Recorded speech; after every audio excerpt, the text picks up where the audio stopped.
Hi, Nigel here, Nigel's Fiat 131. So, video 30 now, and this is, 2 days after my last video. And if you remember my last video, I was a bit downhearted because everything was going wrong. Well, I can't remember where I left you, but I managed to find I had a fuel pump that I bought, and it came and it didn't fit. And the guy on eBay, actually, I said, do you accept returns? And he said, don't worry about it, mate, don't return it, just chuck it away and I'll give you a refund. So what we'll do, I will at some point get that fuel pump and see if anybody knows what it actually fits. On the box, it actually says Fiat 131, 1365 and 1600. So that's obviously where the guy got his details from. But there is no such thing as a 1365. There's a 1367, and I think there's a 1367 single overhead cam as well. Or it might be an overhead valve, I'm not sure. But anyway, so it doesn't fit. It has the pipe coming out the top. I can't remember if I told you this or not. It has the pipe coming out the top rather than coming out the side, so there's no way it was going to fit. So managed to find one from a company in Italy. That's been sent, and that's due to be here next week. So that's really good news. So that's that side of things covered, and then we can run the engine again then without chucking it all over the floor. What I'm really worried about is chucking all over the engine, getting that lovely clean engine all wet in it again. I've had a look at some old photos that I took of the engine when I first got it, and luckily the engine number is in that area, so I had to take those pictures for DVLA. And you can see there is some moisture on the pump, but the thing is the oil leak at the front of the engine was so bad I missed it. So whether it was, the thing is the car is so old, whether it was fine, and then because it got brought back to life everything started to leak. I don't know, there's Dotty off again. So anyway, so going on from there, if you remember I showed you the crud inside the master cylinder. So started to look into that, and to get to those brake pipes you actually have to take the plastic part of the cylinder off, and then what I found inside was unbelievable. I'll show you in a minute. So then moving on from that, I thought what I'll do, I will blow the brake lines out. So I got a bit of flexi hose on the brake line in the engine bay, put a pot at the end of the brake pipe, and blew through. And I'll show you in a minute what came out. It's unbelievable. Then when I went to do the rear end, it just kept blowing the pipe off, the pipe under the engine bay. I'm thinking, there's a blockage in there somewhere. And sure enough, the valve at the back, the compensator valve, was all seized up. I don't know what position it was stuck in, but it was stuck, it wouldn't move. So I've got that apart now. I can get a new one for not much money, but I am getting sick and tired of spending money on this. I don't mind spending money on the car, because that's the car's going to end up, but all of this money I'm spending now is for parts that I'm not going to use on the finished product. So I don't mind spending money on the engine really, because I'm probably going to put that engine back in initially, and go from there. But yeah, I don't mind spending money on the engine of the gearbox, but all of this with the brakes and all that, none of it's going to be used. So it's going to have twin cylinders with a balance bar and everything. So yeah, so if anyone wants parts, then as I say, you get in touch. So so yeah, I took the balance bar, the balance pipe, the biasing valve off the back, and it was seized up, and sure enough when I took it off, fluid flowed out of everywhere. So it was that was causing the problem. I did actually manage to drain fluid from the rear end, but I'm guessing it was just what was in the pipes behind the balancing valve. The brake pipe looks like it's original. I'll show you that in a minute, and I'll show you the master cylinder, and I'll show you what came out of the pipes. So without further ado, let's get to the bench and have a look. Just one more thing guys before we go to the bench. I looked at the channel yesterday on my phone, okay, and I have to apologise. A couple of you have put comments in and they've disappeared. Now I don't know what on earth was going on, but I looked at it on my phone, replied to the comment, and then sort of clicked send, if whatever it is, go where, I can't remember what you click now, and the comment and my reply disappeared. The whole screen just turned white. That's a bit weird. So I looked at another comment and went to reply to it, and that disappeared as well.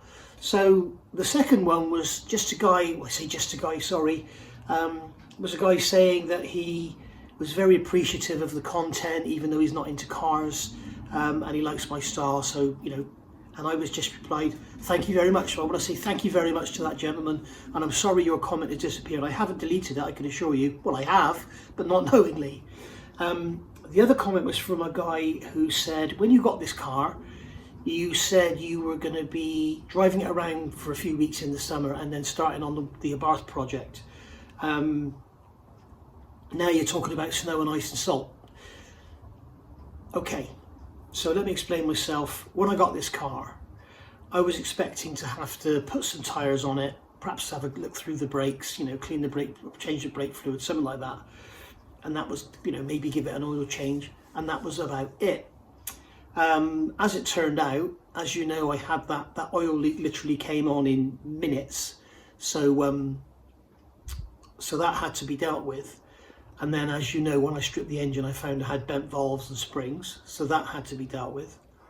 Then I found that I may as well just rebuild the whole engine and do all the seals and everything, because everything was starting to go. So I ended up with a full engine rebuild. Then when I thought I'd change the oil in the gearbox, I found water in the gearbox. So I thought, I've got to strip that now, because if it's all rusty in there, I'll have to get a new gearbox or whatever, or just clean it up and put it back together. But anyway, whatever happened there, I stripped it, rebuilt it, so that had to be done. And then looking at the front suspension, found that a lot of the bushes were gone. And what you must remember with this car, guys, is this is a classic. It doesn't require an MOT, so it is the owner's responsibility to make sure the car is safe and roadworthy. Now, if I was pulled over by the police because an indicator bulb wasn't working, that would be one thing. But as I'm going to show you in a minute with the brakes, you know, I cannot imagine what would happen to me if, heaven forbid, I knocked someone down and the brakes were found to be the state they're in. So basically it's just gone on, and it's been one thing after another, one thing after another, one thing after another. And, you know, like I just said, I was thinking I'd probably have to change the brake fluid or something. I'm basically rebuilding the front calipers, replacing the pads, replacing the discs, replacing the flexible hoses, new rear cylinders. Now it's going to have a new master cylinder, rebuild the bias valve, and then with the suspension, all of the bushes on the front have had to be renewed. And because I got ripped off by a company in Italy, I've had to buy new front control arms. I've managed to get anti-roll bar bushes and that from in the UK. The top mounts were gone, so I've had to replace those, and obviously one of them was C, so that had to be dealt with. So as I say, it's just gone on and on and on and on, and that is why I got this car on the 1st of June. It's now the 4th of September, and I was expecting by now to have been driving it around for a few weeks. But I don't think I've done bad. You know, I spent a lot of time waiting for parts and stuff. What I should have done is, rather than sort of sitting around and looking at this and looking at that while I'm waiting for bits for the engine, I should have got stuck into the brakes, and then I could have been working on the brakes while I was building the engine, and now the car would be sat there with new brakes waiting for the engine to go in. But I didn't do it that way. That's also would have made it a lot easier to get to the master cylinder. So there we go. So that's why, my friend, that's why I started talking about snow and ice. What I basically said was, if it's been raining, like today, it's been raining, but now it's drying up, I'll happily take it out in that sort of weather. I'm not worried about puddles and stuff like that. I'm not trying to keep it concourse. I obviously, because it's an old Fiat, I don't want it to get wet, because you'll hear the as it's crumbling away. Obviously, once it's done, it'll all be seam sealed and everything will be good, and that'll be great. But at the moment, I just don't want to do it. It's probably going to leak water everywhere because all the seals are gone. So I just don't want it to get too wet, you know. And certainly it won't be driven on salted roads, I can tell you that for sure. Definitely, 100%. It will not be driven on salted roads, no way. So there we go. If there is a problem with the gearbox, what I'll probably do come the winter, you know, when they start to grit the roads and stuff, I'll probably take the gearbox out, then I'll have a look and see what's going on. I'm not sure when I'm going to actually start the Abarth project, but funnily enough, I have actually spoken to Kevin this morning, and we have discussed the parts that he's sending me now ready to start the shell. So once I get my grubby mitts on them, I may not be able to resist it, but I'm certainly not going to cut it up straight away, not now after spending all this time and money on it.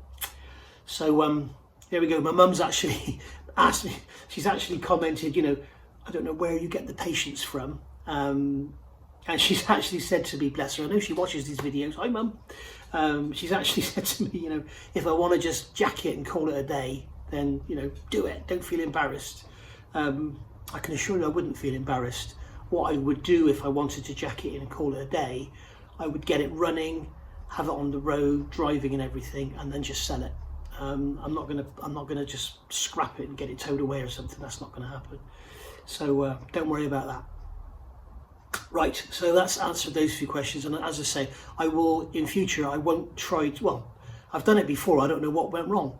I don't know if it was an issue with my phone, an issue with the internet, or an issue with YouTube, I don't know. But basically, like the guy that said, you know, I like the style and everything, I just literally wrote, thank you very much, hit send, and the screen just went white.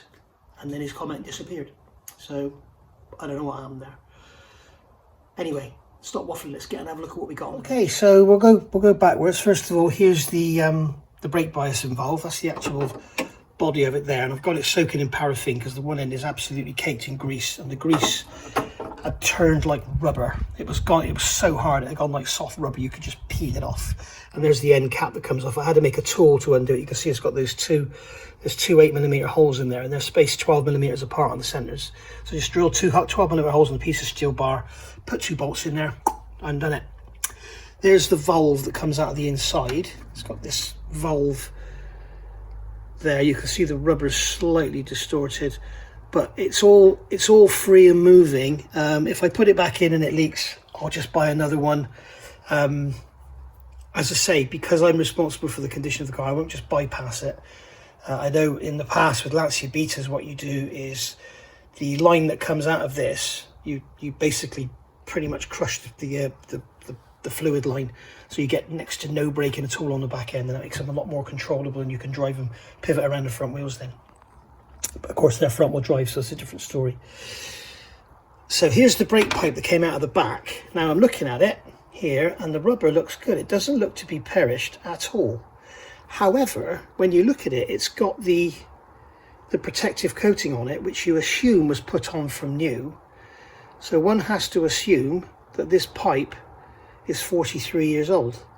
So I'm changing it, because you just, you know, this rubber is, all that rubber is a protective coating. Inside there's like a black PTFE tube, and all that rubber does is protects it, so you don't know what state it's like inside. So that's being replaced, and it cost about £9, so I'm just replacing it. And then here you can see there's the fuel pump there, you saw that before, and here is the master cylinder. Now if you care to look down in those holes, then yeah, see there's just a little bit of corrosion in there, and if you look down inside, it's really bad. These little bits here, these are little sort of washers that go down inside, and you can see they basically sit in there like that, and you can see the level of corrosion and shit that's in there. Look at that. So I thought, there's no way. I thought, I'll see what it's like and give it a clean out. Now in the Haynes manual, it states that there are 2 bolts in the bottom here, and what these do, these are actually pins that go up into the body to stop the pistons coming out. So the piston will go forward until it hits the pin and come back till it hits the pin. And you can see when you look down in there, you can see there's a smaller diameter. Hang on, sorry guys, I thought I had a parcel then. I'm expecting a model car to turn up. So there we go. So you can see they're absolutely shot, but in the bottom of there is a pin, and this was obviously the start of making things unworkable. Instead of being a bolt, I thought it might be a sort of pressed in pin that I can pull out in the vise, but it's made of shit metal, so when you try and squeeze it in the vise, but I mean it's 30 quid. If you buy it over here, it's about 50 quid, but I've bought one from Italy, and it's probably cost me 50 quid with the postage anyway, thinking about it, so that was stupid, wasn't it? But there we go. If you have got a 131 and you're looking to buy the master cylinder, make sure you have a good look at your master cylinder before you do. I think the early ones had an M10 by 1 thread. The later cars have an M10 by 1.25. You can see that's a fairly coarse thread. For example, if you go on Ricambi and you look at this valve, the brake biasing valve, you will see that they have it marked as M10 by 1, and then there's another one for another vehicle which is marked M10 by 1.25. Make sure you get the right one, or you'll have to end up changing your pipe fittings, those things there. And also there's others that say they're for a 131, and they've got 2 holes there and 2 holes there and nothing in the front. This one has the port for the rear brake line is in the front. That screws in. You can see how shitty that is in there. Look at it. It's disgusting. And also these rubbers here, I thought they're never going to seal again. Look at that. There's no way they're going to seal again with all that rust around. So I thought I'd just get another one. So I've actually bought a master cylinder repair kit. So if anybody's got one they can strip, or they want a master cylinder repair kit, let me know. Brake fluid, wipe it on the jeans, they're going in the washing machine in a minute. I've come out here today to finish off the dirty stuff. I'm going to clean off these back plates, clean off these hubs, and then the dirty stuff is done. And then I can just, you know, get on with the nice clean putting back together bits and pieces. So that's that. So that's the story on that. The brake fluid, here's the pot that I drained the brake fluid into, and you can see in there what's come out. So yeah, I'm really glad I've done this. That is not good. Look at the sediment in there. So yeah, really glad. I'm going to give it a really good pump through, because obviously I've blown the lines through with an airline, but that's not going to be as good as actually washing them through with fluid.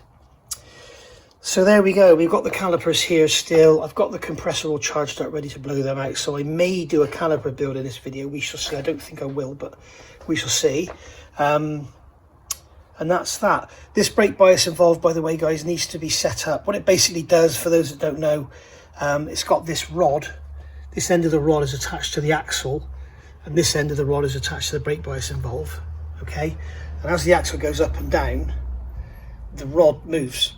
Okay, and all it really does, when you're gently braking that normally, it does absolutely nothing.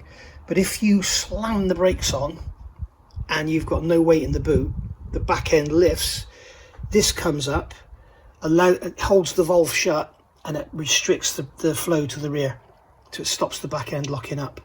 If you don't have one of those and you've got a light back end and you brake really hard, it will lock the back wheels up. Remember, cars this car hasn't got ABS or anything, that hasn't been thought of by now. So there we go. So bear that in mind. They do a good job. I can tell you from my experience of Lancia Betas, stripped one out, kept the bias valve in there because I was young and I didn't know what it did. And my first test at quarry at Castlecombe came through quarry and ended up with the car all over the bloody place because it was putting too much pressure in the rear brakes and it was just locking the back end up. So that's what was happening. So there we go. That's what I say. Hammer, squash the brake pipe, restrict the flow to the back. Did a brilliant job. And then I found out that's exactly what John Day did, and John Day was probably the best Lancia Beta race driver we ever saw. So there we go. So I don't think there's much else to talk about on the car. The car is here, engine is still there, covered up. My work on the box here, this horrible integral coolant and windscreen washer has worked. That's all dry at the bottom there. And there we go. As you can see, unfortunately this nut here did not want to come out, so that's had to be chewed with mole grips, which is a shame. They came undone beautifully. Everything else came undone beautifully. All the ones underneath came undone lovely, believe it or not, but that one there would not come undone. So there we are. Anti-roll bars here, good to go. Ends all cleaned up, ready to have new bushes put on them. New track control arms here. There's the old ones. Basically, the company in Italy quoted the Fiat part number and that they were for a Fiat 131. They sent them, and they're tiny. They're like for a Fiat Panda or something, I think. And when I told them the dimensions, they basically came back to me and said, well, you know, they're not for a Fiat 131. Why would you think they're for a 131? Well, because your advert gave the part number and the description Fiat 131, mate, you know? Funny that, isn't it? Jeez. So I'm in all sorts of arguments with them now about a refund. So yeah, there's the tubes that go inside the anti-roll bar bushes. there for here. So there we go. There's the brake brackets, there's the rear brake shoes, lots of brake parts here, and new bits and pieces over here. So there we go. Okay, here we go. So new brake pipe. There's the clip that goes on the end. Look at that, 43 years old. Amazing. So there's the bias or compensator valve rebuilt. I had a funny thing with the rubber when it was originally fitted was actually tucked up under, so you can see there the line around the above. It was actually tucked up under and clamped on that, so I've pulled it back out and put it on properly, sort of thing. But there we go. It's only got to last a couple of weeks, and it's never probably going to see much rain anyway, if any at all. So there we are. Hopefully it doesn't leak. If it does, I'm going to take it off and replace it. I can get one for peanuts. But as I say, you know, there comes a point where you've just got to stop spending money for stuff that you know you're never going to be able to sell. That's a genuine Fiat item as well. So there we go. Right, so let's go and get this all fitted. For this we need a 17mm spanner, a 15mm spanner, we need a 13mm spanner for these two here, and we need a 10mm brake pipe spanner for these fittings. Let's go and get it done. Alright, so there we can see the new compensator, the old compensator cleaned up is fitted, and we've got the rod down here. If I come around to here, you can see we've got the new brake pipe there as well. Where are we? There's the new, where is it? There's the new rubber brake pipe fitted into there too. You can see it in the background there. This rod here, if you are working on a 131, when you bleed the rear brakes, if you've got it up on like axle stands or whatever, like I have here on a ramp, you need to unhook this rod and make sure it's up high. Okay, otherwise if it's down, it thinks the car's rear end is lifted, so it won't allow the fluid to pass through freely. So make sure this rod, which is attached to the compensator, is down out the way, or up out the way, should I say. Right, so that's that done. Let's look at putting these calipers together. Alright, so I'm going to try and keep this in frame as much as I can. I'm going to sort of keep working around this area here. Okay, in fact what I'll do is I will just get a pen and I will just make a cross there so that I know where to be. Right, so we've got our caliper seal kits here. Your caliper seals. Yeah, there's two of them. These came from oldtimershop.eu, as you can see there. So very good company to deal with. And I've got the right and the left split off. If you look, I put an R on the inside of the piston there. Now the pistons have been cleaned up with a little bit of Scotch-Brite, just gone round and just to get any sort of stuck on bits off. You can see on the edge here, on the edge of this piston, there's a tiny little bit of corrosion. Where are we? Here. Okay, that's absolutely fine. If you've got corrosion anywhere past where the seal is, then best not use them. And also if you've got heavy corrosion around this area, you know, sort of back up to 10mm away, it's best to just replace the pistons or just replace the whole caliper. With the Land Rover, I was able to buy stainless steel pistons. These things are in amazing condition when you consider the Land Rover ones were, what, 10 years old when I stripped them, and they were absolutely rotten, seized into the calipers, and these have got this tiny amount of corrosion. It's absolutely incredible. But then we don't know, maybe these have been changed at some point. But anyway, I very much doubt it. So, we've got our calipers here. As I said before, we had a little bit of corrosion in the grooves. There was no corrosion on the actual surface, but I've gone into some Scotch-Brite, given them a sort of bit of a clean up, a bit of a hone. Don't use anything other than Scotch-Brite. If there's corrosion in this wall, as long as it's not too bad, it's absolutely fine. But if you've got corrosion that's coming over the edge of the seal, replace the caliper. Don't risk it. You can't, I'll tell you a little story in a minute, but you have to be so careful with brakes. There is it's known in the Land Rover circles, a gentleman had a 110 long wheelbase. It's a very, very sad story. And he had a seized brake caliper, so he thought, I'll get another brake caliper and fit it. So he got another brake caliper off another 110 Land Rover. Not knowing that the calipers on his were, I don't know, say 35mm pistons, and the caliper he got was a 32mm piston. And he bled them all and tested them, and they worked absolutely fine. Until one day he was going around a corner near a lake, and something ran out in front of him or something, and he had to brake suddenly, and because of the different size pistons in the calipers, the Land Rover veered into the lake, and his daughter drowned, strapped in a baby seat. So, you know, if you don't know what you're doing, don't mess with these things at all. If you do have corrosion anywhere, replace them. you know, you can play around with bits of engines and gearboxes and stuff, and even rust in the body, but the brakes need to be tip top. I'm probably spending more on this car on brakes than anything else. So, you know, I've bought new discs, new pads, rebuilding the caliper, new rear wheel cylinders, new master cylinder, bias valve cleaned out. You know, don't mess with brakes, guys. It's too risky. Anyway, so what we need to do to assemble these, we need our pistons, and the first thing we need to do is check that the piston is going to go in there freely. Okay, so it's going to drop in there, and as you can see, it slides freely. If it's tight at all, if it binds anywhere, if you can't turn it, there's something drastically wrong. Either you've got the wrong piston or there's corrosion or something. So without any rubbers, it needs to be free like that. Okay, now these have been blown out with compressed air. If you don't have compressed air, get a pipe in there, blow it down with your mouth or something. Just make sure that it's all nice and clean. Now I've just noticed there's some corrosion in the bottom of there, in the bottom of that bore, but I'm not going to worry about that because the actual pipe doesn't seat there. It's a banjo bolt, remember. If it was a normal pipe fitting, like a brake pipe like this, for instance, we need to make sure that's nice and clean and corrosion free. Don't be tempted to put sealant in there to get rid of the, you know, the risk or whatever. Just don't mess with anything with brakes, okay? Right, so I've also got here some red rubber grease. Don't ever use ordinary grease on rubber components anywhere in the car, like your suspension bushes and stuff like that. It will destroy the rubber. Red rubber grease is designed, as it says on here, if you want to pause and read it, you can see it's designed for using with rubber.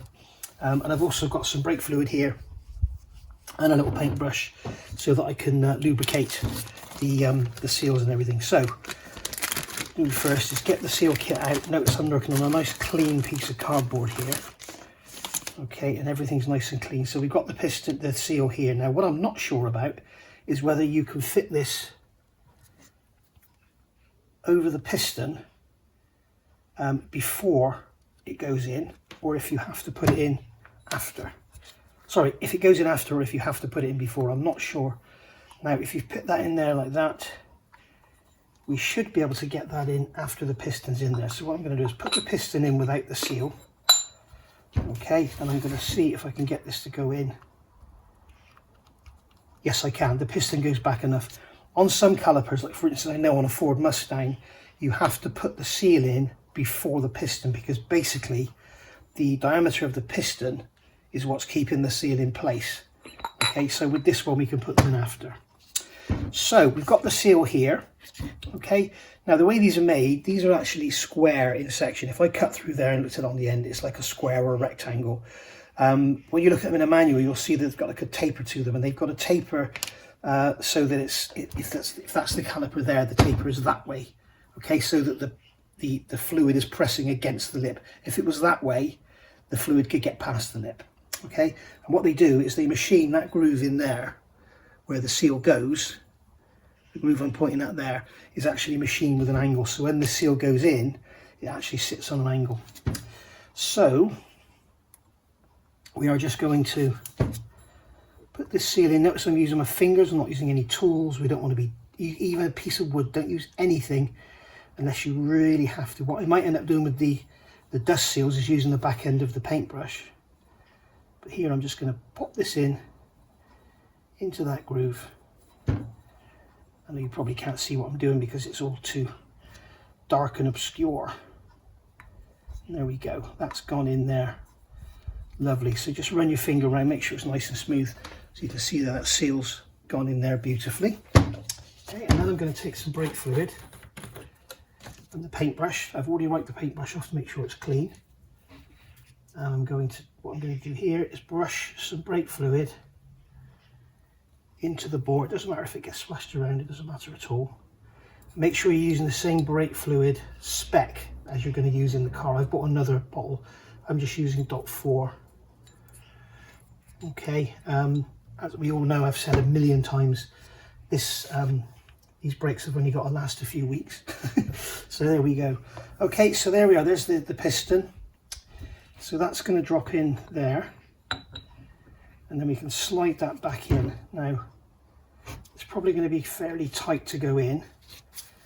We'll give it a twist as well. In fact, what I think I ought to do is perhaps give it a helping hand. Get some brake fluid on the piston on the edge. Brake fluid is not very good at lubricating. It's if you get it on your fingers, it's quite sort of, it's almost like a friction inducer. It's really weird. It's not a very good lubricant. Okay, so this will probably suddenly go.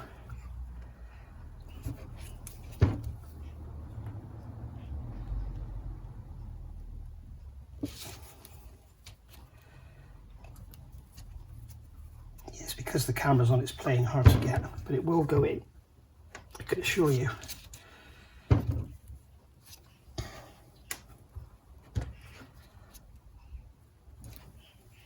Once it gets past the seal, it will go, and I'm just going to have a, it's going in. Right, what I'm going to do is put some more brake fluid on here.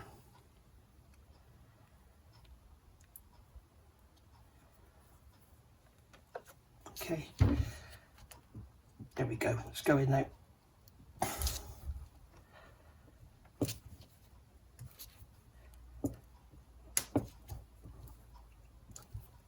As you can see, it's not the easiest thing to do in the world, but it is going in. Don't be tempted to lever it or put any tools on there to pull it in. You might tear the rubber. Just use hand force. It should go in with your fingers. Should being the operative word. What I normally find is it suddenly goes. There you go. Okay, now don't expect it, it won't be a nice easy fit because the seal has got to form a good seal around it, obviously. So it won't be a nice easy fit, it won't just drop in like it did without the seal in there. So don't think you've done something wrong if it's all a bit tight. Just going to put some more fluid in there. Hopefully it will wick around.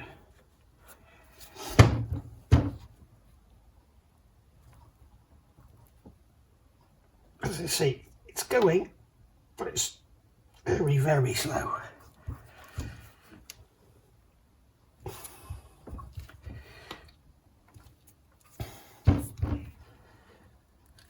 Okay, it doesn't want to play ball. I wonder if I can get a pair of some Nipex pliers on there and just give it a twist. Nope. Okay, it doesn't want to play ball. It will go in eventually. It's playing me up because the camera's on. I know that for a fact. So let's have a go at the other one and see if that one goes in any easier.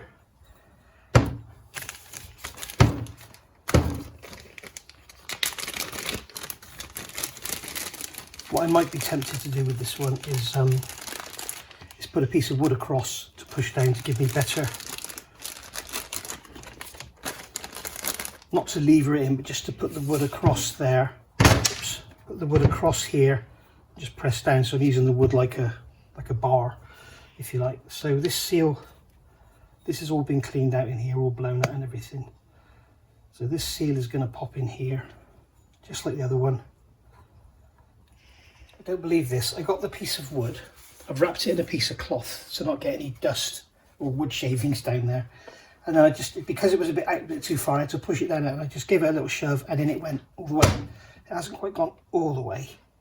What I was going to do with this was just put this in there so I could use it to push it down in. Okay, so there we are. You can see it's gone down in. It's flush around that edge now. Sorry, it's flush around that edge now. So that's the right one.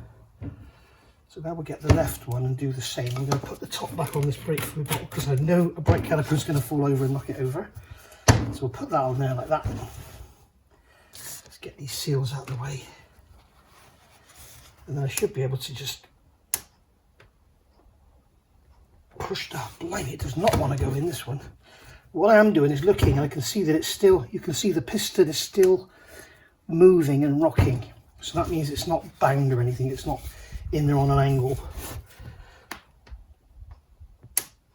But it will, they just suddenly go.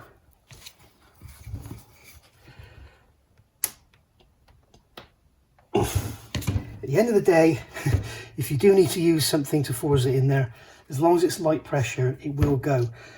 What I think is happening is it's sort of gets itself stuck to the seal, because the brake fluid, like I say, it's like a, I need to remember, it's not designed to go that way, it's designed to go that way, and the seal doesn't want to let it go in.